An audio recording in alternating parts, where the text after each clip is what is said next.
votre guidance pour le mois de novembre 2020. Je commence par vous montrer les jeux que j'utilise. Donc, ce sera l'oracle d'Halloween, accompagné pour le tirage principal de l'héritage du tarot divin. Allez, on va tout de suite commencer par regarder quel est le focus pour votre mois, avec donc l'oracle d'Halloween. Donc nous allons voir quel est le message pour l'énergie des Sagittaires. Voyons voir. Il y en a 3. Ouais, comme ça au moins on est servi. Alors vous avez un bonbon ou un sort, maléfice ou artifice. C'est ça? Non, malice, pardon, ou artifice. Ensuite vous avez la carte un chant dans la nuit, les talents cachés. Et ensuite, vous avez le crâne des étoiles, des possibilités à l'infini. Donc, quand on regarde l'ensemble de ces 3 cartes, je pense que ce mois de novembre va vous permettre de regarder les choses en profondeur et de réussir à y voir beaucoup plus clair et à identifier quels sont les chemins qui sont les bons pour vous ou non. On est vraiment sur cette thématique, pas de dire allez on est confronté qu'à ce qui va pas, ou alors au contraire tous les feux sont au vert. C'est comme si on était sur le feu plutôt orange et qu'on allait avoir enfin la réponse pour savoir qu'est-ce qu'il faut mettre au rouge et qu'est-ce qu'il faut faire avancer. On est surtout par rapport aux choses qui n'ont pas encore décollé, quand vous avez des doutes, quand vous ne savez pas si c'est une bonne chose ou pas d'aller de l'avant, ou bien si vous savez qu'il y a des choses que vous avez vraiment envie de faire, mais qu'il reste des interdictions intérieures, des choses qui ne sont pas réglées, qui vous empêchent d'être vraiment sûr de vous, d'avoir confiance, de faire des choix, j'ai envie de dire, définitifs qui font que derrière, on va déclencher le passage à l'action. Ce mois de novembre devrait vous permettre de trouver ces réponses. Donc on va avoir des Sagittaires qui ne vont plus avoir besoin ou envie de se cacher derrière de fausses excuses. Donc ça va devenir inconfortable que de continuer à justifier ce qui n'avance pas ou au contraire ce qui prend toujours de la place alors que vous savez que c'est pas bon pour vous. Et bien quand vous le justifiez par des choses qui, vous le savez, sont quand même un petit peu bancales, si on est complètement honnête avec soi-même, on voit bien que c'est des excuses, que ce ne sont pas des raisons valables, et bien ça va devenir quelque chose qui va évoluer. On va arrêter finalement, on va sortir un petit peu du fond du tiroir les dernières résistances pour les traiter et pour pouvoir ensuite prendre les bonnes décisions. Et ce qui est positif là-dedans, c'est que vous allez pouvoir arrêter de vous illusionner. Donc, peut-être aussi que pour certains, il va y avoir des événements extérieurs, des opportunités ou des vérités aussi qui vont vous être dites de façon un petit peu plus franche que ce que vous avez l'habitude. On sort de la tiédeur en fait, on va dans des choses assez franches. Et bien tout ça, ça va vous permettre d'avancer de façon plus efficace. Et surtout d'avancer en connaissance de cause. Si je vais par là et que je continue alors que je sais maintenant que c'est pas la bonne direction pour moi, il faudra que j'assume. Si j'avais des doutes, les doutes sont enlevés, maintenant je sais quoi faire, je sais comment faire. C'est vraiment l'objectif qu'on vous propose de choisir. Donc soit ce sont les événements qui vous y aident, soit il y a des sujets sur lesquels c'est vous qui remettez à plus tard les choses. Voilà, vous ne démarrez pas, vous ne prenez pas votre envol, vous ne commencez pas une entreprise, vous ne vous engagez pas plus dans la relation, vous ne vous rendez pas séduisant ou séduisante, vous ne vous donnez pas les moyens d'être remarqué ou de pouvoir plaire, et vous savez en fait que vous avez quelque chose à changer, vous savez que vos résistances viennent de vos peurs, ou bien que vous êtes toujours ancré dans ce que vous aimeriez régler dans le passé et du coup vous n'allez pas de l'avant, eh bien je pense que pendant ce mois ça devrait pouvoir évoluer. Et je vous dis, pour moi vous pouvez très bien aller vers une belle libération qui dit ça y est, je me sens prêt à avancer, comme vers quelque chose de très inconfortable, un peu comme si à force de rester statique, eh bien ça commençait à vous avez un petit peu des fourmis dans les jambes quoi. Il faudrait peut-être bouger un petit peu, ça c'est important. Et puis on a aussi cette notion de trouver avec plus de justesse quel masque faut-il mettre ou enlever selon les situations? Peut-être que par exemple vous avez tendance à être très franc du collier, à toujours dire les choses exactement comme vous les pensez, sans filtre, et que là maintenant il va falloir accepter d'en mettre un petit peu plus des filtres pour que vous puissiez être entendu, être accepté, et que les gens en face de vous ne passent pas leur temps à critiquer votre façon de faire, mais soient plus réceptifs à votre message. Peut-être qu'on a aussi des sagittaires qui vont du coup devoir accepter de... comment dire, de respecter certains codes nécessaires pour pouvoir aller de l'avant. Par exemple, vous avez une entreprise, mais jusqu'à présent ça ne marchait pas parce que vous aviez envie que les gens sachent que vous étiez là, mais vous ne faisiez aucune publicité, vous ne vous faisiez pas connaître. Peut-être que là maintenant il va falloir accepter de jouer le jeu, de se mettre en avant. Ou bien vous vouliez absolument que les gens comprennent ce que vous aviez à dire, mais vous parliez de façon un petit peu trop dédaigneuse, ou au contraire vous parliez toujours à voix basse, vous ne preniez pas votre place, vous n'utilisiez pas votre charisme de façon optimale. Eh bien il va falloir progresser là-dessus. Donc on a quand même des sagittaires qui doivent sortir d'une certaine forme d'enfermement, d'isolement, pour se donner les moyens d'explorer plus, ou bien d'être plus vus par les autres, pour faire avancer vos projets. Et puis on a également des sagittaires qui vont devoir accepter de jouer le jeu pour voir où ça les mène. Et quand jouer le jeu c'est pas bon, c'est pas sain pour vous, vous savez que c'est pas un bon jeu, que les règles ne sont pas bonnes, eh bien essayez plutôt d'aller faire autre chose. Mais on a cette idée de soit je sais, j'ai déjà joué à ce jeu-là, il ne me convient pas, donc je dois arrêter d'y jouer. Soit j'ai jamais testé ce jeu-là, je suis un petit peu curieux ou curieuse, ben j'y vais et je verrai bien une fois que j'aurai testé si ça me convient ou pas. Donc on va chercher cette justesse entre comment rester aligné avec soi-même, tout en trouvant le moyen de faire sa place dans une communauté, dans une profession ou dans une relation qui demande aussi d'avoir bien tout ce qu'a chaque univers. Voilà, vous prenez chaque sphère professionnelle, chaque couple, il y a des règles, il y a des coutumes, il y a des dogmes, il y a des choses qui fonctionnent, qui se font, qui ne se font pas. Eh bien il va falloir apprendre à accepter d'accueillir tout ça. Et quand vous n'avanciez pas parce que vous aviez peur de prendre votre place, eh bien on va vous dire, même si c'est timidement, même si vous ne prenez qu'une petite place, même si vous n'avancez qu'un petit peu, vous ne parlez de vous que un peu, vous ne faites que les premières démarches, il faut commencer à faire un pas pour que vous puissiez vous sentir avancer. Le fait de stagner, d'être retenu en arrière, c'est quelque chose qui va vraiment vous déranger. Et puis on a vraiment du coup cette idée d'aller chercher des compétences ou des talents que vous n'utilisiez pas, d'aller explorer des façons donc de vous faire connaître, de vous montrer, de vous mettre en valeur qui sont nouvelles pour vous ouvrir à une plus grande richesse dans votre vie. Voilà tout ce que disent ces cartes-là. Et donc on vient chercher à exercer un contrôle qui est juste et à accepter aussi de se soumettre à certaines règles quand c'est comme ça qu'il faut faire pour pouvoir prendre sa place et quand les règles sont justifiées. Mais quand vous êtes dans des pièces de théâtre, dans des sphères, dans des communautés où les règles en place ne sont pas saines, où ce qui est contrôlé n'est pas ce qui devrait l'être, où il y a des gens qui veulent être dans un abus d'autorité ou vous empêcher de prendre votre place, et bien là il va falloir refuser de continuer à jouer ce jeu là.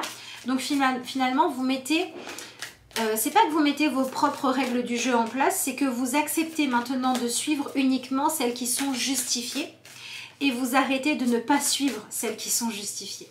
En gros c'est ça, mais en fonction de vous, de votre personnalité, de vos objectifs à vous et pas de ceux des autres. Allez, voyons voir maintenant ce que dit le tarot pour donc votre mois de novembre. Pour l'instant, vous êtes les seuls à avoir eu 3 cartes qui ont sauté dès le départ. Donc, on avait déjà un message quand même assez abouti, je pense. Donc, on va voir comment le tarot vient compléter ça. Alors, en énergie principale, vous avez le 6 de denier. Et oui, c'est exactement ça. On vient rééquilibrer ce qui se passe dans les relations. On vient, quand il y avait quelqu'un qui prenait trop de place, de ressources, etc., eh bien refuser de continuer comme ça. Quand il y avait quelqu'un qui était trop radin aussi, qui ne donnait pas assez, qui ne s'investissait pas assez, qui ne se donnait pas les moyens finalement eh bien, de pouvoir réussir à atteindre ses objectifs, eh bien, on vient oser dire voilà j'ai besoin de ça ou j'ai ça à offrir. On vient montrer et accepter sa place, son rôle. Et au niveau relationnel, on décide que maintenant dans les relations, il doit y avoir plus de justesse. Je viens un petit peu dans votre tirage parler de, ici c'est l'argent qui est représenté, d'accord, la monnaie d'échange à la base. Une monnaie d'échange, elle est neutre et elle permet finalement d'avoir un système où on va pouvoir payer quelque chose qui vaut 1 euro, quelque chose qui en vaut 100, mais 1 euro c'est 1 euro, c'est toujours la même valeur et on va savoir est-ce que ça vaut 1 euro ou est-ce que ça en vaut 100? Est-ce que je suis prêt à payer 100 euros pour ça ou pas? Donc il est aussi possible que par rapport à certains projets, on vous demande d'être un petit peu plus capable de regarder derrière les apparences pour vous demander si vous vous investissez dans des choses qui ont réellement de la valeur pour vous. Donc peut-être qu'il va falloir faire attention et se poser la question de dans quoi vous allez investir votre argent.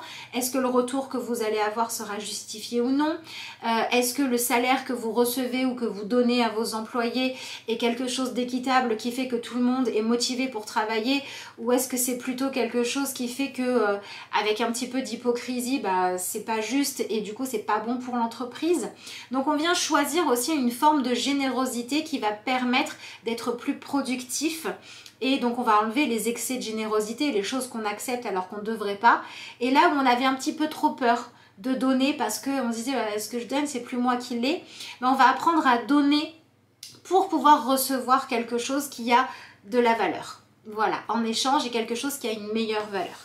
Donc ça peut être effectivement par rapport au niveau financier, mais ça peut être également par rapport à tout ce qui va être l'affection que vous recevez, l'investissement dans les relations, tout ce qui est, voilà, est-ce que vos besoins sont comblés? Ça passe par les besoins matériels, mais ça peut passer également par les besoins affectifs. Est-ce que dans vos relations actuelles, ce que vous donnez, ce que vous recevez en échange, c'est équitable ou pas? Équitable, ça ne veut pas dire que vous allez recevoir autant ou la même chose que ce que vous allez donner, mais ça veut dire que c'est satisfaisant pour chacun, que c'est bien équilibré. Voilà, c'est ces questions-là qu'il faut se poser. Et si vous êtes enfermé dans des relations qui sont frustrantes, décevantes, injustes ou dans des investissements qui ne donnent pas ce qu'ils devraient donner, eh bien alors il est temps de rétablir un équilibre. Voilà. Ça, c'est important. Donc du coup, la première carte que vous avez qui a sauté pour la prochaine ligne, c'est celle du jugement. Elle n'arrête pas de sortir pour le mois de novembre. Et donc du coup, cette carte du jugement, elle nous indique que finalement, ce qui va se passer, c'est que vous allez en avoir un petit peu marre de faire les choses pour être bien vu ou alors de ne pas être aligné avec vous, d'avoir conscience que vous êtes en train peut-être de passer à côté d'une opportunité, de passer à côté du chemin qui est le bon pour vous, que vous êtes en train aussi de renier qui vous êtes pour plaire à quelqu'un, que vous vous laissez marcher sur les pieds, ou au contraire que vous avez tellement peur de la compétition avec les autres, tellement peur de devoir accepter de regarder que tout le monde a de la valeur finalement, à cause de ça vous restez caché, vous n'essayez même pas de prendre votre place au cas où il y aurait des personnes à qui se comparer et vous en avez un petit peu assez de tout ça. On continue avec une autre arcane majeure qui est celle de la roue de fortune qui vous indique que pendant ce mois de novembre, il va falloir accepter de prendre les choses en main. Il va falloir accepter de lâcher donc les projets, les relations, etc. qui ne vous mènent nulle part ou qui vous écrasent. Mais pareil pour le fait de rester caché ou travailler aussi sur ce sentiment de manque de confiance en soi. Tout ce qui peut vous faire paniquer, ce qui vous fait perdre vos moyens, ce qui fait qu'à certains moments vous vous sentez être spectatrice ou spectateur de votre vie ou la subir, eh bien c'est des choses sur lesquelles il va falloir se pencher pour pouvoir redevenir la personne qui est aux commandes de votre vie. Et donc ça veut aussi dire ne plus laisser les autres vous commander quand ça n'est pas juste, parce que ce soit parce qu'on ne reçoit pas ce qu'on mérite ou bien parce qu'on refuse de donner ce qui serait légitime de donner, eh bien quand on n'arrive pas à être dans cette justesse-là, c'est qu'on a peur. On a peur de subir l'influence de l'autre, on a peur de manquer de reconnaissance, on craint de donner et que l'autre en échange parce qu'on a été gentil devienne injuste, etc. Mais tout ça, ça vient du fait qu'on ne croit pas assez en son pouvoir personnel. Parce qu'avec son pouvoir personnel, quand quelqu'un en face ne nous donne pas ce qui est juste, on peut réajuster la situation et la relation. Donc il s'agit de ne pas être trop dans agir en anticipant les craintes ou en essayant de faire peur aux autres, d'être effrayant ou en refusant de continuer à avancer dans une relation où l'autre essaie de nous faire peur, de nous culpabiliser pour aller vers quelque chose de plus sain, évidemment. Et avec cette carte en plus du jugement, on vient se libérer des critiques inutiles que l'on peut faire sur soi-même, sur le monde, qui des fois nous servent d'excuse. Des fois, on va pas avancer, on va pas se lancer dans un projet en disant « Oui, j'aimerais bien faire ça, mais bon, vu comment sont les gens, c'est même pas la peine. » C'est un jugement à une critique inutile qui vient vous donner une excuse pour ne pas développer votre talent ou votre projet. Ou alors on va dire oui, moi je voudrais bien être dans une relation, mais c'est lui ou c'est elle, il est trop tout le temps en train de me faire des critiques et des machins. Ou bien là tout est beau parce que c'est le début, mais moi je m'engage pas vraiment parce que je sais qu'après ça va être différent. Je sais que quand la roue va tourner, le prochain cycle va arriver, on sera dans une routine, ça sera pas bien, j'essaye même pas. Tout ça, c'est des excuses parce que, par exemple, il vaudrait mieux apprendre à poser un cadre et à dire bah, je vais être celle qui ou celui qui entretient le couple pour qu'il puisse continuer à vivre. Je vais accepter que oui, il y aura forcément un moment où on va dépasser le stade où on en est actuellement dans la relation, mais que la suite dépend aussi de comment je me comporte, de est-ce que je montre ce que j'ai de bon, est-ce que j'accepte qu'on me marche dessus ou est-ce que je pose des limites saines, est-ce que je fais avancer les choses correctement ou est-ce que je bloque la roue et je reste à stagner dans quelque chose parce que j'ai trop peur de l'avenir. Donc on a des sagittaires à qui on demande de se focaliser sur le présent et à qui on demande aussi finalement de sortir de cette façon de se cacher, de se voiler la face, de s'illusionner ou de même pas tenter de donner vie aux choses qui pourtant comptent pour vous, qui pourtant pourraient vous permettre de vous épanouir, de trouver des solutions. On vous demande d'aller chercher les réponses. Qu'est-ce qui va se passer concrètement? Je ne le saurai que si maintenant j'essaie, donc j'y vais. C'est un petit peu ça hein, que vous dit quand même votre tirage. Et on a encore une arcane majeure. Donc vous avez 3 cartes d'oracle et 3 arcanes majeures après. Donc c'est un mois où quand même on va travailler les choses dans les profondeurs, hein, les sagittaires. Donc soit ça peut être des problématiques assez lourdes qui ressortent et il est temps vraiment d'aller régler le problème à la racine. Par exemple, si votre problème actuel c'est d'avoir peur de manquer d'argent, il ne va pas s'agir de chercher à en gagner un maximum, mais d'aller régler le pourquoi j'ai peur de manquer d'argent. Vous voyez, on est vraiment dans les profondeurs des choses. Hein. Et on peut être aussi dans, du coup, travailler tout ce qui est en lien avec les racines. Donc, les racines familiales. Aller regarder aussi à la racine dans une relation, dans une façon de travailler, ce qui est nocif pour vraiment changer les choses, arracher les mauvaises herbes et planter de nouvelles graines qui seront plus saines. Donc on va vraiment dans cette énergie-là puisqu'on vient transformer des choses. On vient se réinventer, d'accord ? Et on vient aussi apprendre à utiliser le monde extérieur, le lien à l'autre, les immenses possibilités qui s'offrent à nous quand on doit faire quelque chose mais qu'on ne sait pas trop comment. Bien on vient utiliser ça comme une richesse qui va nous permettre d'essayer plein de choses jusqu'à trouver ce qui marche, plutôt que comme quelque chose qui va nous étouffer. Donc ça peut être aussi un mois pendant lequel vous avez à certains moments du mois le besoin de vous isoler, de vous retrouver dans votre chez vous, dans votre cocon, pour pouvoir prendre du recul, pour pouvoir vous soustraire, vous extraire pendant un temps au regard des autres, aux opinions, à tout le monde qui vous donne là sa version des choses, pour pouvoir voir qu'est-ce qui reste quand vous vous retrouvez avec vous-même et donc reprendre un petit peu le contrôle sur votre vie et être capable aussi de voir finalement quand j'enlève les autres, quelles sont les choses qui disparaissent. Donc bah voilà, ça c'était juste lui qui me critiquait mais en fait moi j'y crois pas. Et quelles sont les angoisses, les peurs qui restent pour que vous sachiez ce qui vous appartient et ce qui ne vous appartient pas et ce que vous avez à régler. Ça va aussi marcher dans le couple. C'est facile de dire oui c'est de sa faute, il me critique tout le temps, il est jamais content, ceci, cela. Oui, mais quand vous êtes seul face à vous-même, quelles sont les croyances limitantes que vous avez toujours sur vous-même dont l'autre n'est pas responsable? Ou vous regardez en disant ok, il me dit par exemple que je sais pas, ou elle me dit que je n'exprime pas assez mes besoins, ou il ou elle me reproche de ne pas trouver ma voie professionnelle ou une passion dans la vie, etc. Et je me vexe. Mais en réalité finalement, si je regarde bien à l'intérieur de moi, est-ce que je me donne les moyens d'être autonome ? Est-ce que je me donne les moyens d'être quelqu'un de riche, quelqu'un qui vit, quelqu'un qui du coup ben voilà, est pleinement dans la vie, quoi. Donc quelqu'un avec qui on a envie de partager et quelqu'un qui sait ce qu'il a à offrir au monde ou à la relation. Est-ce que je me donne les moyens ou pas?